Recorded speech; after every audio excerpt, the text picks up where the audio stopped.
will be the legitimate winner of this election. In this final segment, Mr. Vice President, you go first. Prepared to let people vote. They should go to iwillvote.com. Decide how they're going to vote, when they're going to vote, and what means by which they're going to vote. His own Homeland Security Director, and as well as the FBI Director, says there is no evidence at all that mail-in ballots are a source of being manipulated and cheating. They said that. The fact is that there are going to be millions of people because of COVID that are going to be voting by mail-in ballots, like he does, by the way.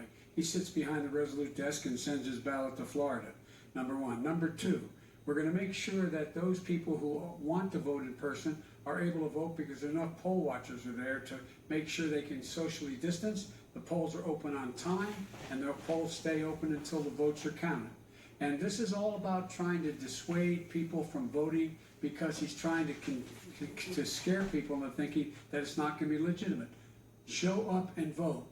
You will determine the outcome of this election. Vote, vote, vote. If you're able to vote early in your state, vote early.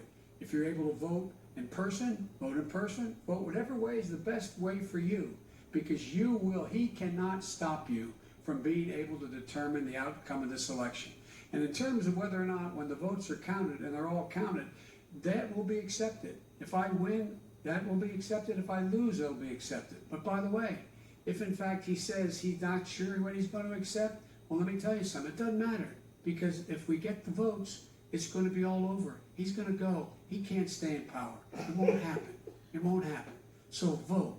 Just make sure you understand you have it in your control to determine what this country is going to look like the next 4 years. Is it going to change, or you get 4 more years of these lies?